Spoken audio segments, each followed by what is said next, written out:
Hello tanks and tankettes, welcome to Patreon Supporter Spotlight number 9, and we're kicking things off with Zebedee in the BDR G1B. Now, as I've done in some previous Patreon videos and just supporter videos and my own videos sometimes, I'm actually interspersing his point of view with a free cam point of view, and that means at times when he was really scrolled out that it will get very quiet in terms of the engine noise, because obviously you don't get the engine noise when you're zoomed all the way out.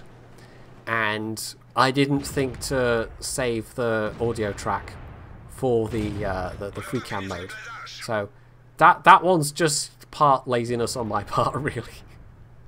Anyway, he's facing off against some tier 6s. In fact, it's not great matchmaking because about half of each team is tier 6, and he's taking a little bit of a risk here, but he does have 6th sense, so he knows if he's spotted or not. However, the target he was trying to fire at there, with this gun, I mean, it's a good gun for a tier 5 heavy, but the chances of penning an E2 frontally, especially when he's angled like that, not so great. Side of a Churchill 7, on the other hand, well, he's a little bit angled, and the first shot goes a bit wild, takes the tracks, but the next shot is entirely not going to miss at all. Well, that was a good sentence. Anyway, he gets the kill. Now, as you can see, there is a big pocket of tanks in E8, E7, that kind of area. They are in a pretty bad place, and as you can see, there's enemies pushing round the north side of the map. Those tanks in that pocket can basically do nothing in that position. If there was a lot of enemies trying to charge down the middle of the map, then okay, but otherwise that position is entirely useless. And as you can see, we've jumped forward about 40-50 seconds. They're basically all dead. You can get shot from the other side there, and there's very little cover against the north flank. And most, if not all, of those people that were in that cluster of tanks basically were not contributing to the team at all. They all died with 0 damage done. In fact, well, one of them had about 17 damage or something like that, like, you know, double digits. But that's meant that the cap is in imminent danger, and really only Zebedee and the KV-2 have come back to react, but there's not that many tanks left to react at this point. So this is not great. This is a bad situation, in fact. Now, the Stug was, I don't know, trying to make a getaway. But anyway, he gave his side to Zebedee. That was a nice shot. The Type 58, likewise, a nice easy side shot. But he takes a hit in the tracks from a derp Hetzer that's down in the south somewhere. We know he was last spotted down to around the flank of the hill, and that's a bit of a concern. He can't really sit there and just get derped in the back by the Hetzer all day, because even if it's only 100 damage a go, he doesn't have that many hit points. Now, the Panzer III actually did a smart thing here. He looked like he was going to pop up and try and engage frontally, and that would have been a bad idea, because the Panzer III's gun is not good. So he was using the fact that Zebedee was engaging his allies to flank, and I like the Panzer III. It's one of the very few tier 4s that really kind of scales up even halfway decently to tier 6 games. But in this case, I mean, Zebedee was able to take care of that low health guy, and now he's been able to turn his front armour. And because the Panzer III is sticking with AP, it has very good APCR ammo. That's one of the other reasons why it scales up very well, is that the APCR ammo is sufficiently good for dealing with higher tiers, whereas the AP ammo, unless you can get side shots, doesn't really work that well. But he was doing his best. But even so, I mean, having said it scales up well, you're still very dependent on your teammates. And that's one of the sucky things about being bottom tier, is you're much more reliant on what your teammates are doing, and it kind of limits the scope of your own actions, sometimes quite drastically. So we've stabilised things really well. I mean, the last couple of tanks that are left alive here have managed to do a pretty good job. We're skipping ahead a bit more because, well, we've lost one of them. We lost the KV-85, but the other two have continued down around the south. Zebedee, meanwhile, has put his pretty decent mobility to work and gone around the north. And they're coming at this problem from two different directions. And we're down to these last two tank destroyers, the Hetzer and the Su-100. The Hetzer with the derp, unless he's firing heat, I mean, it's unlikely to be a one-shot, but you never know with those 105mm derp shells. Artillery is definitely a problem, but by far the biggest threat is the Su-100 with that big 122mm gun that he's got, and he does have his top gun in this game. Now, Zebedee's only just about to get spotted, and that's actually, I mean, the view range, the base view range on this isn't great. I don't know what state his crew was in for having rebought this, because he said in his email, he rebought this to try and get the Ace Mastery. This was the very first game after rebuying it. So I don't know what equipment he had beyond, obviously, the binoculars. I don't know what state his crew was in, if he repurposed another French heavy crew, or if he dropped a bit of gold, if he was feeling especially flush, or if he just bought a 75% crew. But my guess is he's got at least a gun rammer and a gun laying drive on this as well. But yeah, he has taken out one of the RCs, which is very useful. He's about to take out another one. There we go. That SU-122A was very well hidden. I think he was in the bushes. Now, what has happened, meanwhile, is that the KV-2 was continuing along the K line, but the T-34-85, for some reason, decided that he was going to drive round to link up with Zebedee instead. And we're not quite sure the reasoning behind that. And the KV-2 driver was a little bit, you'll see in the chat, a little bit annoyed about this. It's hard to say if that was the right call or not. I obviously, you know, I don't have eyes down on that part of the map. I don't know what the T-34-85 driver was thinking exactly. Maybe the KV-2 driver was being too gung-ho there. I don't know. There's just too many variables. So maybe that T-34-85 was being too passive. Maybe he was running away when he shouldn't have. But regardless, he has at least linked up with Zebedee, now that they are the last two alive, and they have to assume that both tank destroyers are here, because we know where the Hetzer was last spotted, and we know he had loads of time to get up here. But the thing is, they're both easily one-shots for the SU-100, who, in a fit of, I don't know, decides that he's going to try an improbable but awesome-looking shot. You know, if it had worked, it would have been pretty amazing, although he probably still would have died to the T-34-85. But he decided to jump and shoot at the same time, and those kind of shots almost never work, but when they do, they're hilarious.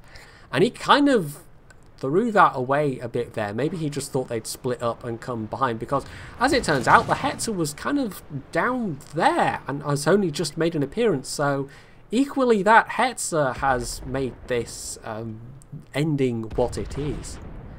Now, I don't know if you've been keeping track of the kills, but yeah, 8 kills, Radley-Walters, and he's maybe going to get a 9th. Of course, you don't get a medal for that. At this point, it's just kind of like scorekeeping, I suppose. Well, it is scorekeeping anyway, but there we go, the 9th kill. And he was using APCR there because end of the battle, doesn't have much health, wants the shots to count. So that's, I guess, fair enough. So that was the ace he was looking for on the very first battle where he'd bought it back, and a Radley-Walters, and a steel wall. So I would say that was not a bad result, considering he wasn't top tier. Now, I like the BDR. I mean, I've actually kept mine in the garage along with the ARL. The AMX M4 is actually in there as well at the moment, although I've kind of rebought and sold that at various times. But the BDR is, yeah, it has a reasonable gun for being a heavy. It's got pretty good mobility. The armor's not that great, and obviously the mini turret on top of the main turret can be a problem sometimes. But overall, it's I kind of like it. And with this kind of performance, even in a tier 6 game, you can see why it is considered to be one of the better tier 5 heavy tanks. It's not to everybody's taste, of course, but the damage that you can do can make it very profitable indeed. And 1500 base XP in a tier 5 game, that's not too shabby either. Next up, we have another tier 5 heavy, but this one is somewhat different than the one that we've just seen. Andy here is playing the T14, the American tier 5 premium heavy. And honestly, it's not particularly great. I know it's got its fans, but I honestly don't think it's that good. Mostly because of the gun, which is rather underwhelming, to say the least. It's the same 75mm that is mounted on the M3 Lee, and while that's a fine gun on a tier 4 medium tank, although, you know, really the Lee is more of a tank destroyer than a medium tank, but on a tier 5 heavy, when you're facing other tier 5 heavies frontally, it never feels quite sufficient. And the Excelsior, which uses the exact same gun, is not particularly great in my eyes for exactly the same reason, even though it does have, I think, better mobility and in some ways better armor than the T14. Now, both of these were kind of real-life projects that got as far as the prototype stage, and they are actually both machines I saw at Bovington, and they have some relation to each other. They use the exact same 75mm gun. They were basically competing projects to maybe replace the Churchill, but that ended up being unnecessary, so they never got beyond the prototype stage. Now, this kind of matchmaking is what you want in this and the Excelsior and the Churchill 3, which there is one of on the enemy team. But while they do have a decent showing really on all the important bits of the map, the enemy team is doing an unexpected thing. They've basically conceded this entire area, or so it seems like. There aren't really any enemy tanks here at all, and so, as it's turned out, having a Crusader, a BDR and a T14 here, well, there's a Churchill, there's at least one tank, it's still maybe more muscle than they actually needed on this side, but of course they're only just learning this. And in a heavy tank, sometimes it can be difficult to then get to where you're needed. You have to trust your allies to put up enough resistance to hold the vital areas. And we've actually already lost one tank on the 1-2 line. We've lost the Churchill that was on a rather important position on the mid-ridge area. And as it turns out, yeah, there's quite a lot of tanks pushing down the 1-2 line, including the Churchill 3. So, although there is a Churchill 1 here, he doesn't have a lot backing him up. And yeah, that shot on the T28 was quite nice. Well, this Churchill 1 is, yeah, he's getting sort of lucky with some of these pens here because he's not actually scoping in to hit this guy. But the Churchill 1, I think, was trying to hit the Crusader and therefore giving the side of his turret. So, the side of the turret, I mean, the 92 average pen, you can get it, but the turret front of a Churchill, you would actually potentially struggle a bit with this gun. And the turret front of the Churchill's not known for being particularly tough. So the 1-2 line has collapsed, they're down to artillery.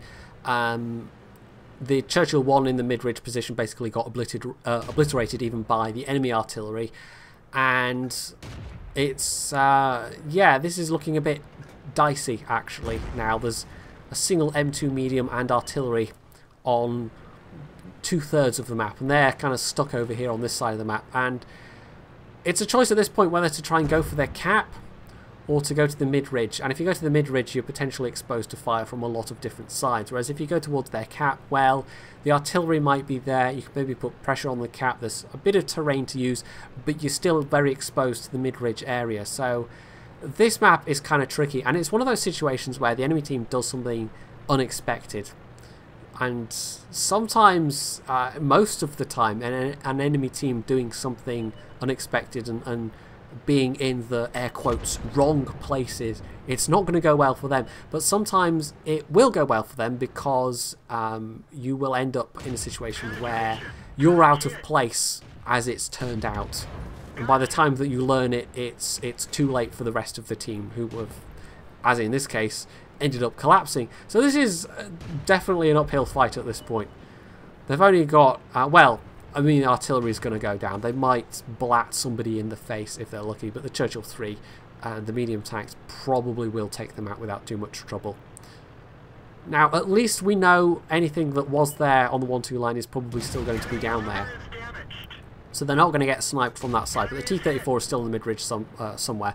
And meanwhile, this is taking an awful lot of shots to kill a Tier 5 artillery.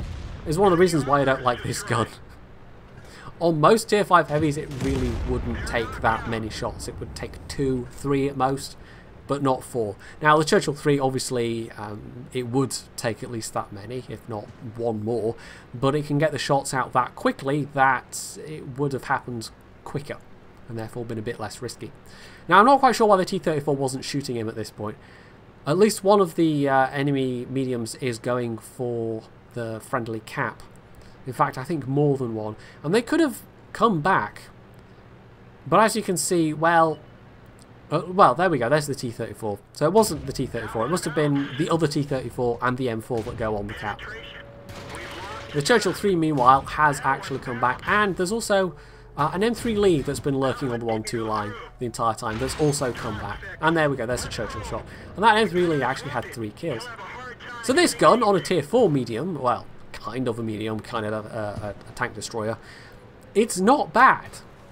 But on a Tier 5 heavy tank, yeah, it's not so good. So he's down to very little health. They've got those 2 mediums on the cap. They're also being pelted by invisible enemies from the 1-2 line at this point. They did take down the T-34, although most of Andy's shots, I think if not all of them, bounced. No, he had one that penned. Okay, and I think the rest of the damage was done by the BDR, which has got an average of, what, 40 more penetration? 40-something more penetration? I don't know. It's just unquestionably a better gun. But, yeah, now the only question is, are they going to live? And as it turns out, yes, just. So, unfortunately, this was not a win. It was another ace tanker, and that's because he got a steel wall, as with the previous battle, and a high caliber, which is not bad. So despite the matchmaking, unfortunately the enemy team was just able to steamroll the significant resistance. And the Churchill 3 on the enemy team actually did best in terms of XP, but that gets a really great XP modifier. That's one of the reasons why the Churchill 3 is, in my eyes anyway, unquestionably the best of the Tier 5 premium heavies. Just on that factor alone. Only 600 damage, not even that, and that was enough to put him at the top of the enemy team.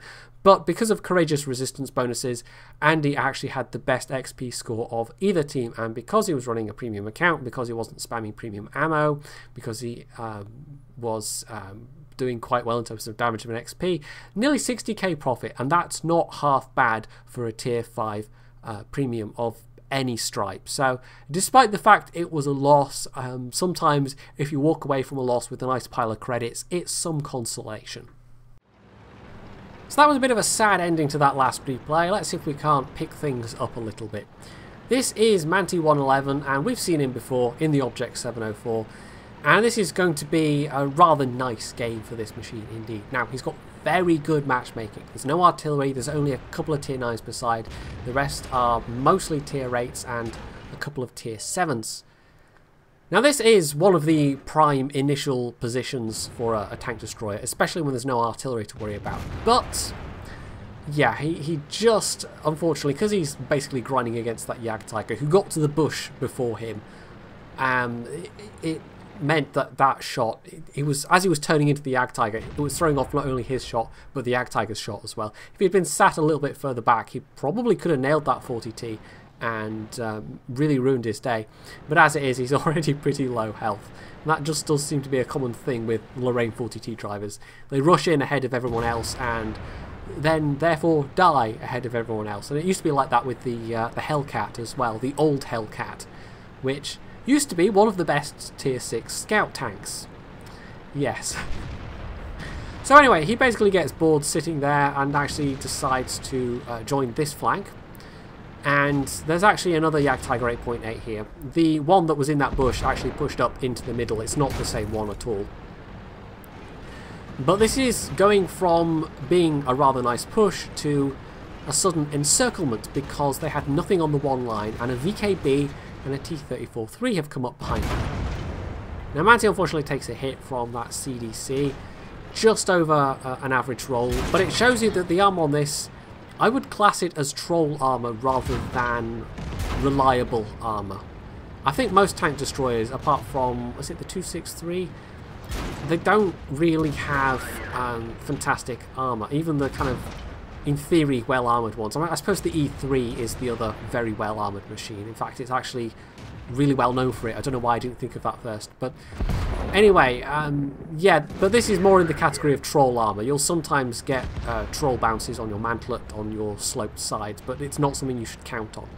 Now, his first shot into the T-32 was a bit of a snapshot, went into the tracks, but that previous one and then this one, well, he actually makes sure to aim them a lot more carefully.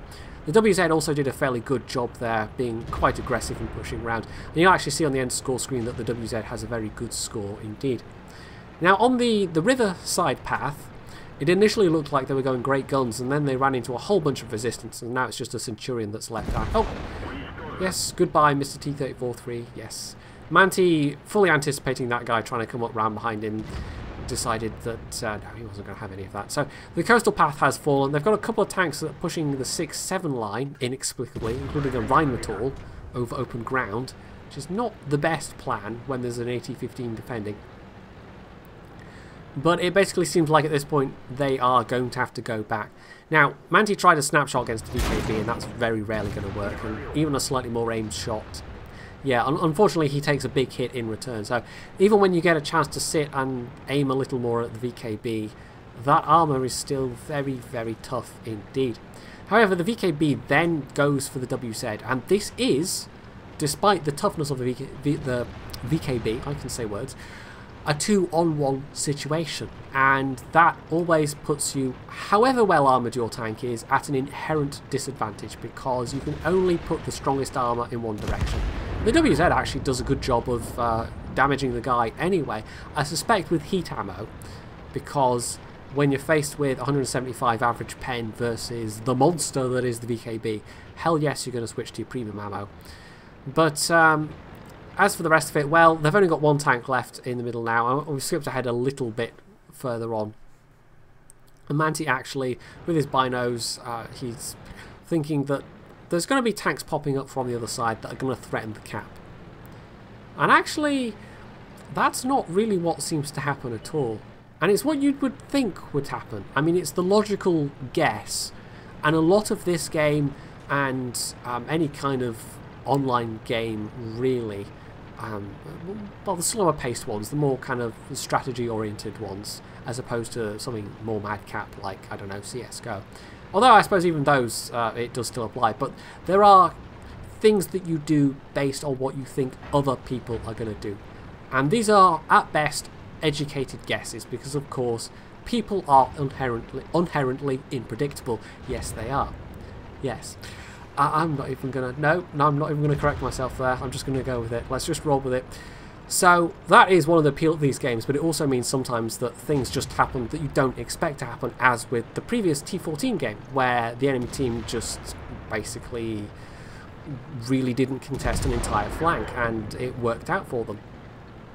In this case, it was that a bunch of tanks actually came up to the middle. Now, they took out the Jagdtiger 8.8, but Manti is still convinced that they're going to pop round that corner and go for the cap.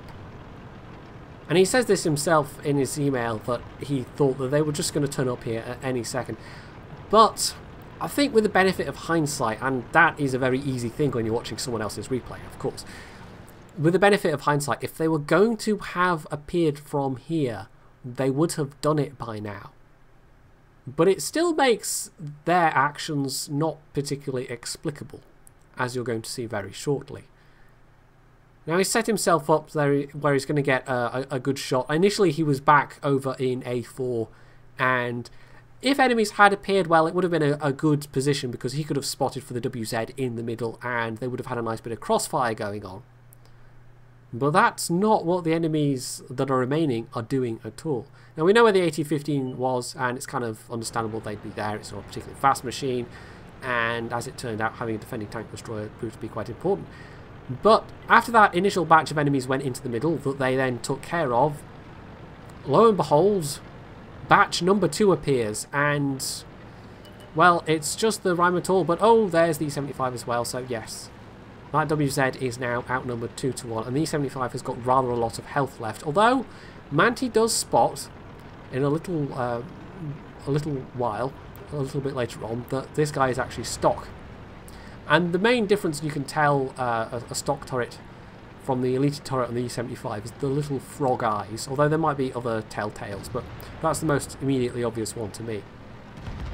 But that guy, 2-on-1, I mean, even a stock unit 75, this matchmaking is a formidable, doing so well with my words today, a formidable opponent, and they are able to take this guy out. Now, this is a problem. They have a lot of hit points between them. He's going to need at least 4 shells, if not more, depending on the RNG.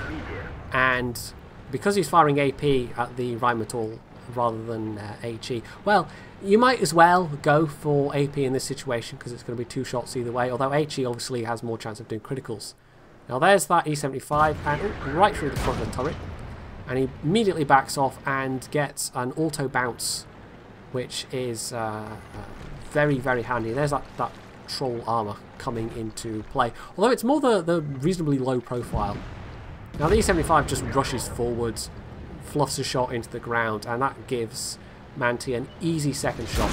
The Rheinmetall, meanwhile, is right behind him, does get a shot in. Fortunately, it's not the big gun, but it's still hurt.